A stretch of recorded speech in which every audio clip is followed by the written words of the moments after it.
Di laboratorium tersedia larutan dengan melarutkan 4,5 gram zat non-elektrolit, ya. Masanya 4,5 gram, massa terlarutnya. Kemudian dalam 100 gram air massa pelarutnya adalah 100 gram.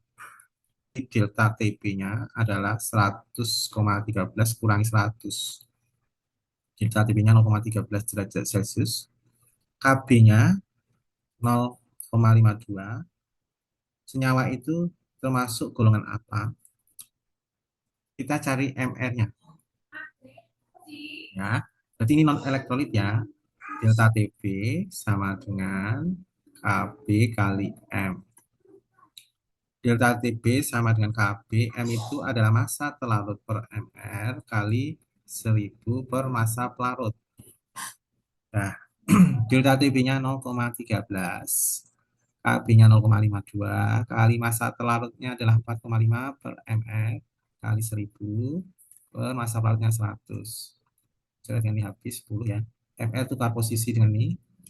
Di MR sama dengan 0,52 kali 4,5 kali 10 dibagi 0,13. Ini kalau kali hitung dapatnya 180. Nah, 180 ini yang MR-nya. 180 itu C6H12O6. Ini 180 jawabannya C. Silakan screenshot dulu nomor 1.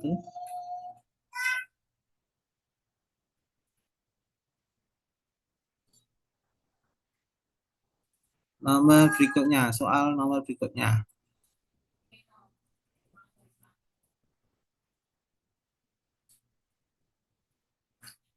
Urutan larutnya memiliki titik beku paling rendah. Berarti titik titik beku itu berarti delta TF. Delta TF-nya besar akan menghasilkan titik beku paling rendah. Delta TF sama dengan M kali KF. Ini untuk non-elektrolit. Delta TF sama dengan M kali KF kali I, faktor Van Hoff untuk elektrolit. Nah, di sini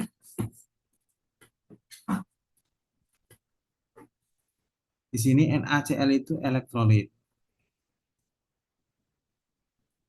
Nah, faktor Van Hoff-nya ini berarti 0,1 dikali faktor Van Hoff-nya I. I-nya itu Na sendiri, Cl sendiri, ini sama dengan N.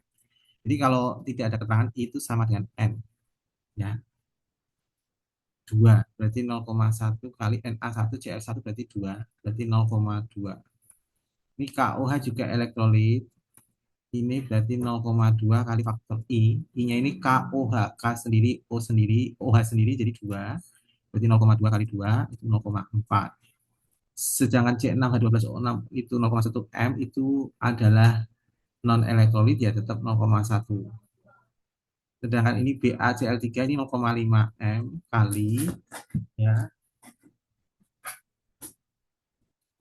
BaCl3 itu faktor Van Hoff-nya Ba-nya 1, Cl-nya 3. Berarti 3. Jadi 0,5 kali 3 berarti 1,5. Berarti dimulai yang paling rendah itu berarti ini yang menghasilkan delta TF paling besar itu yang 1,5. Jadi 1,5 itu BaCl2, habis itu miliknya KOH, habis itu NaCl, yang terakhir adalah C6H12O6. Jawabannya A. Screenshot dulu.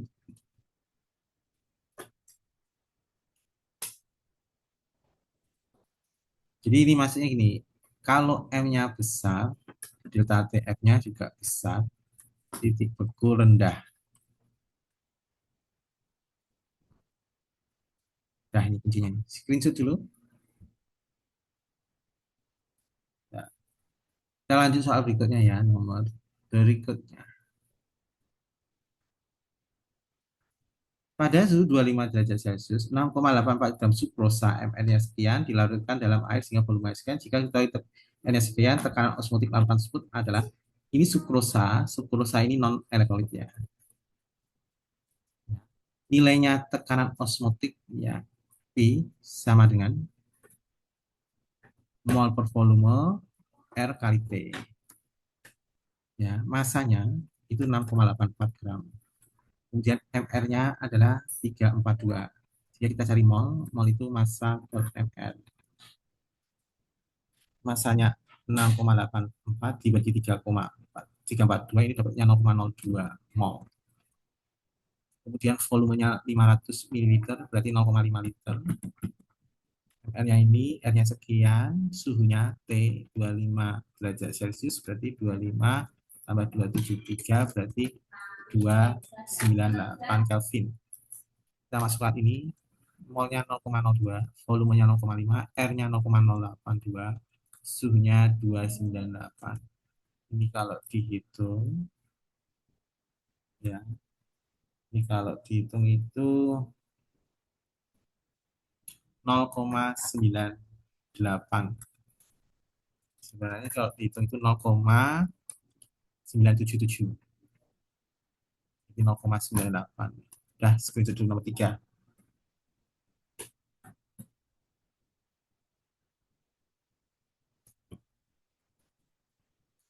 Sudah di screenshot, kita lanjut soal berikutnya nomor selanjutnya.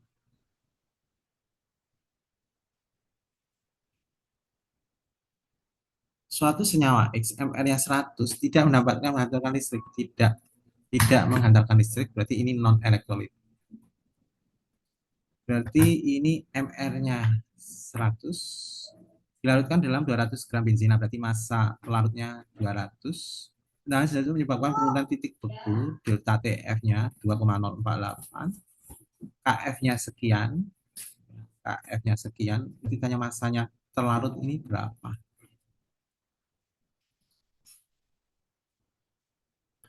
Rumusnya, ya, rumusnya ya.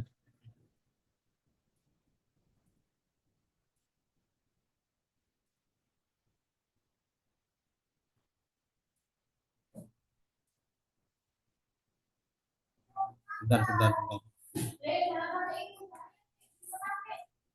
Rumusnya ini delta TF, delta TF sama dengan M kali KF. Ya, delta TF-nya, delta TF, M-nya itu massa terlarut per mR kali 1000 per massa pelarut dikali KF. Delta TF-nya 2,048, massa telarutnya dicari X, mR-nya 100 kali 1000, massa pelarutnya 200 kali KF-nya adalah 5,12. Coret dengan ini, coret dengan ini 5. Pindah sini. Di 2,048 kali 100 sama dengan X kali 5 kali 5,12. Pindah ke kiri, ya, pindah ke kiri jadi bagi 2,048 kali 100 dibagi 5 kali 5,12 sama dengan X. Nah, X-nya ini kalau dihitung dapatnya 8 gram. Jawabannya D, silakan screenshot dulu.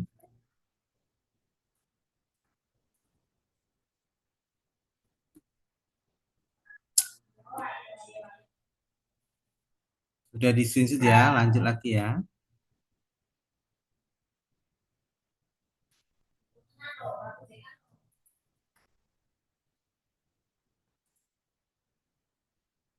Satu larutan NaOH-nya kadar 20%. Berarti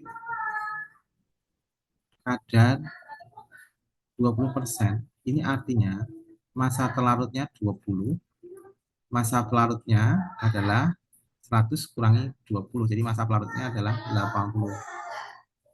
Ditanya kemolalannya. Berarti M sama dengan massa telarut per mR kali 1000 per massa pelarut. mR NaOH.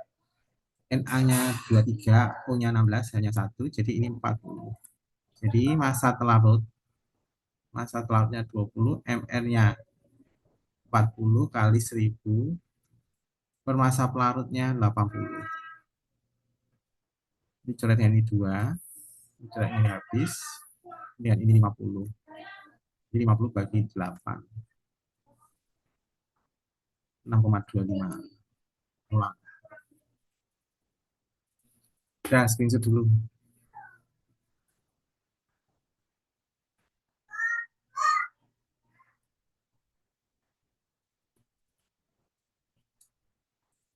Sudah di screenshot, kita lanjut soal berikutnya.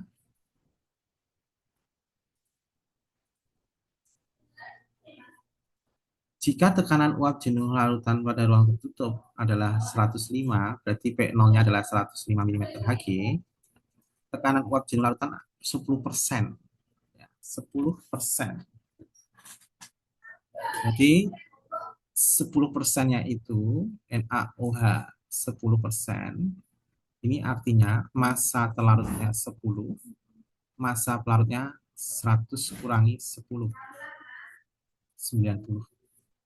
Ditentukan tekanan uap jenuh larutan pada suhu tersebut adalah ditanyakan P-nya. P-nya itu P0 kali XP. Karena ini NaOH itu, NaOH adalah elektrolit. Nah, elektrolit ini kan Na1OH1. Berarti faktor Van Hoek-nya itu sama dengan nilainya 2. Jadi faktor Van Hoek-nya 2. P0-nya 105 dikali XP, ya, NP per NP plus NT kali faktor Van Hoek. Ada faktor Van Hoek-nya. Kita cari NT, massa 10 per MR-nya. mRNaOH. mRNaOH. Tadi udah dicari ya. NaOH ini MR-nya.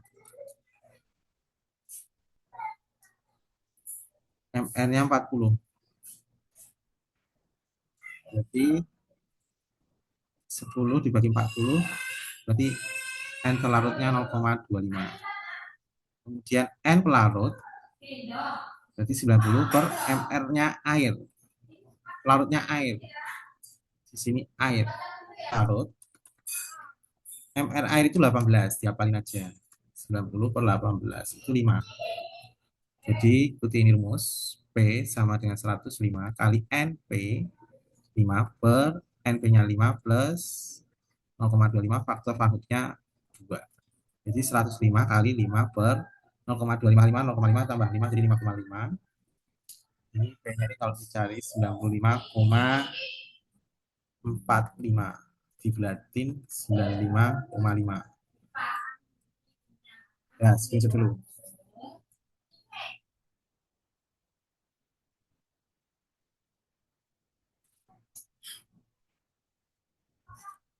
Sudah di screenshot? Oh, udah, Bapak lanjut.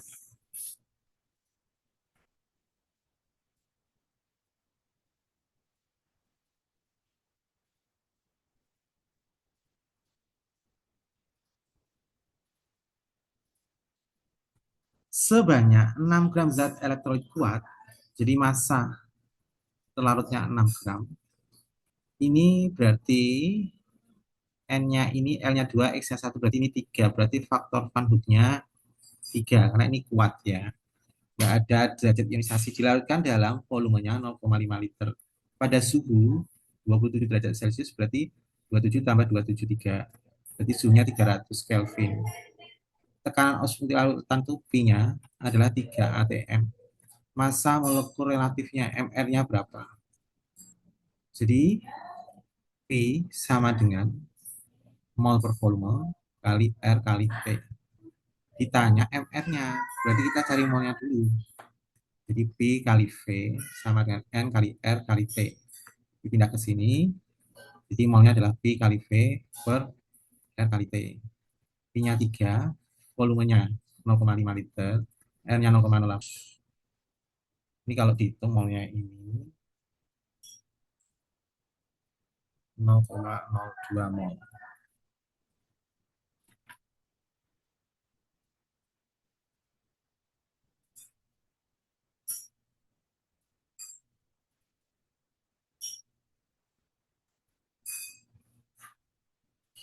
Molnya 0,02 mol. Ditanya MR-nya. Di sini masanya udah tahu. Jadi massa itu mol dikali MR. Jadi kalau cari MR itu massa dibagi mol. Masanya 6 dibagi 0,02. Ini sebenarnya anu ya. Ini MR-nya ini dapatnya 300, hampir 300. Sebenarnya ini tidak 0,02 saja. Ini kalau sebenarnya 300 ya, bulat ya. Cuma di sini sebenarnya itu 0,02 ya, saya tulis ya, 0,3252. Sebenarnya seperti ini. Nanti jawabannya tidak 300. Karena tadi saya bulatkan jadi 300. Karena kita ngikuti pilihan ganda ini loh, jawabannya kok nggak ada 300. Ini kalau ditulis 0,0203252, ini kalau dibagi ini jawabannya 295 ya, koma 2. Jawabannya Dah screenshot dulu.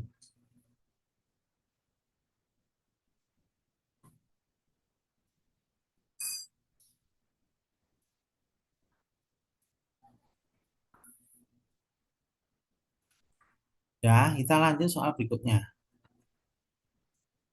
Sebanyak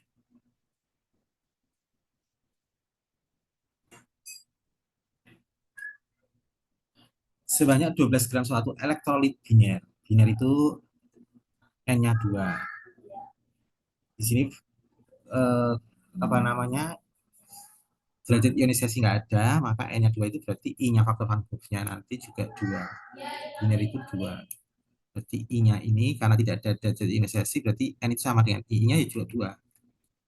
Berarti massa terlarutnya 12 gram, massa pelarutnya 100 gram air, membeku pada suhu minus 5,58. Berarti delta TF-nya 5,58 derajat Celcius. Apabila massa molekul MR-nya adalah 60, KF-nya sekian, derajat, ada derajat ionisasi. Ditanya derajat ionisasi elektron, berarti cari alfanya berapa. Kalau alfanya berapa, I-nya itu tidak sama dengan N. Jadi hanya N saja. Berarti rumusnya delta TF sama dengan M kali KF kali faktor Van Hoff. Kita cari faktor Van Hoff-nya. Jadi delta TF sama dengan massa terlarut per MR kali KF, kali 1000 per massa pelarut kali KF kali I. Delta TF-nya adalah 5,58, massa terlarutnya 12, MR-nya 60 kali 1000, massa pelarutnya 100 kali KF-nya 1,86 kali I. Ini coret yang ini habis 2. Ini coret dengan ini 5, 1 per 5. Ya. Jadi ini 5 coret 10, 2.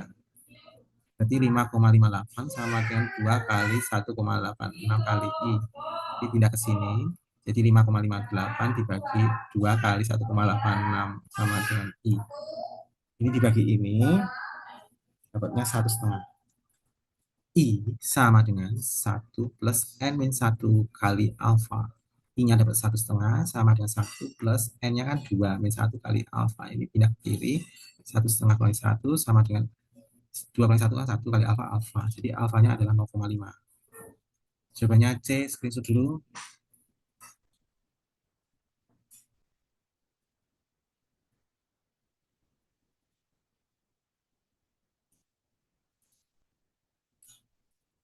Udah di screenshot, kita lanjutkan lagi.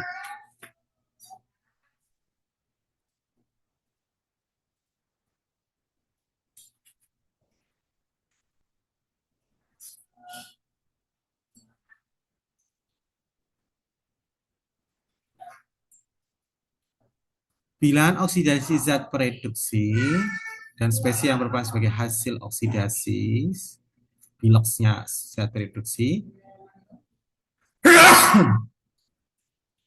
kita tulis 2H2O ditambah Al ditambah MnO4- menjadi AlOH4 negatif ditambah MnO2. Ini Al-nya ini 0, ini totalnya min 1, kalikan 4, kalikan min 2, min 8, berarti ini plus 7. Ini totalnya min 1, O-nya 4, berarti minus 8, hanya 4, jadi plus 4, berarti AL-nya adalah plus 3. Ini totalnya 0, O itu negatif 2, kalikan 2, jadi negatif 4, berarti ini plus 4. Jadi ini AL-nya ini naik, disebut oksidasi. Ini Mn-nya ini turun, reduksi. Pertanyaannya adalah bilangan oksidasi, bilangan oksidasi zat pereduksi. Zat periodis itu ada disebut reduktor. Nah, reduktor itu adalah zat yang mengalami oksidasi yaitu Al. Nah, Al ini biloxnya adalah nol. Kemudian hasil oksidasinya adalah AlOH4 min. Jadi jawabannya D. Ya, screenshot dulu.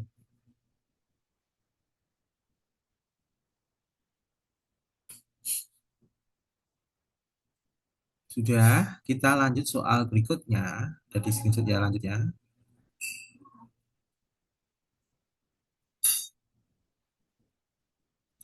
Perhatikan reaksi redoks berikut. Setarakan 1 mol asam sitrat mengoksidasi hidrogen sulfida itu H2S. Ini berapa? Jadi saya tulis dulu HNO3 ditambah H2NO tambah H2O. Ini 0. Ini totalnya 0, berarti min 2, ini plus 2. Ini totalnya 0, S itu min 2. H itu plus 1 ya, plus 2. Nah, ini totalnya 0. Ini min 6. Ini plus 1, berarti ini plus 5. Ya, ini N-nya ini plus 5, jadi plus 2. Berarti ini turun 3. Nah, di sini S-nya ini 0, 2, ini menjadi 0, berarti naik 2. Berarti ini saya KPK-nya berarti kali 3, ini kali 2. Sehingga jadi 2HNO3 ditambah 3H2S menjadi 3S ditambah 2NO ditambah H2O. Coba dulu setarakan. Ini udah setara, tinggal H2O-nya ini setarakan. Hanya di kiri itu 6 dan 2, berarti 8. Supaya 8 ini kali 4. Cek O-nya. O-nya ini 6, sebelah kiri, O-nya sebelah kanan 2 tambah 4, 6. Udah setara. Nah, jika asam sitratnya ini 1 mol, maka di sini H2S itu berapa? Berapa mol? Ini kan 3 per ini 2 kali 1 mol. Berarti 3 per 2, 1,5 mol. Jawabannya B, silakan screenshot dulu.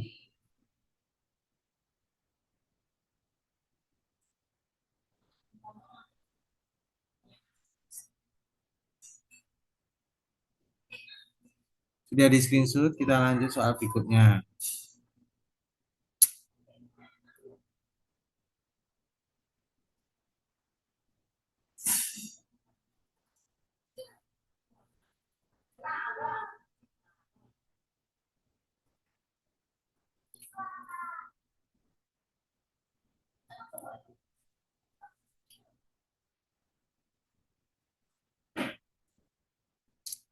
Notasi sel yang benar adalah ini sel volta, ini di sini panahnya ke sana, berarti ini anoda, ini katoda. Jadi mencari sel volta ini diagramnya, ini adalah katoda. Itu mengalami reduksi, ini anoda, oksidasi. Di sini anodanya adalah CD.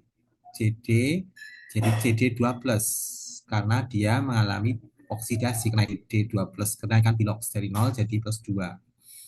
Sedangkan katoda mengalami reduksi, berarti AU3+ menjadi AU. AU3+ menjadi AU. Mengalami reduksi ini plus 3, ini 0. Ini jawabannya seperti ini. CD2+, AU3+ jadi AU. Jawabannya A, screenshot dulu nomor 25.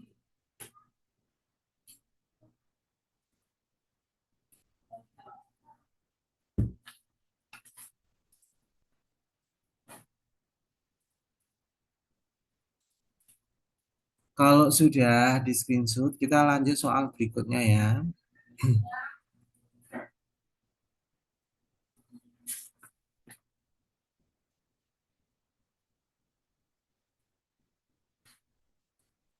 Dilihat di sini ya. Berdasarkan data tersebut, nyata yang benar adalah ini. Coba kamu lihat sini ya.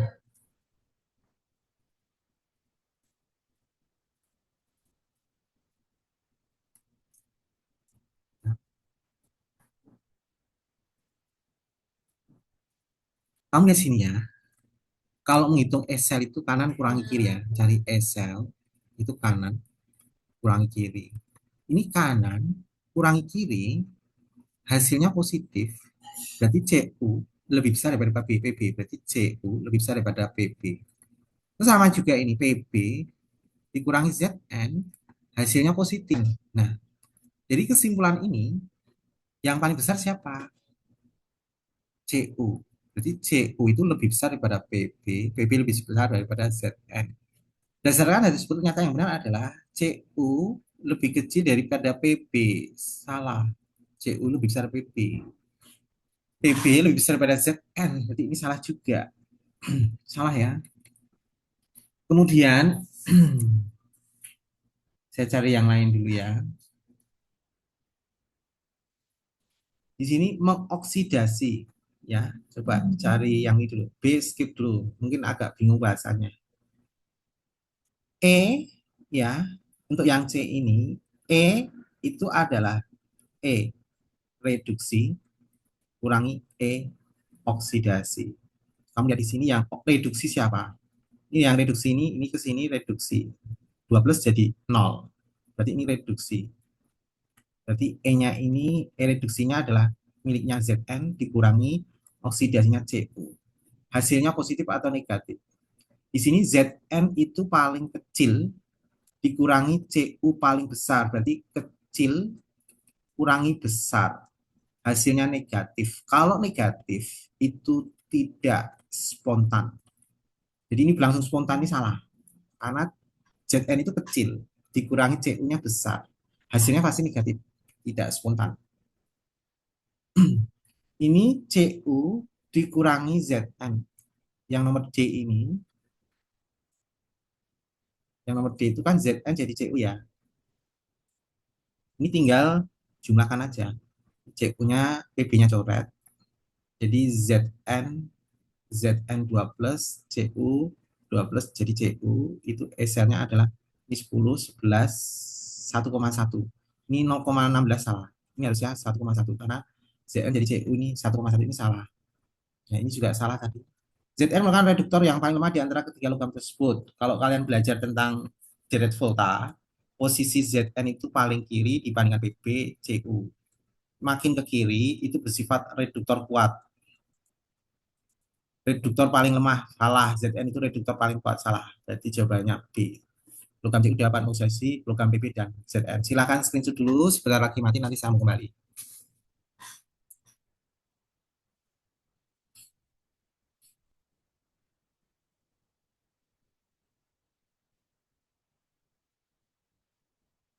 Sudah di screenshot, kita lanjut soal berikutnya.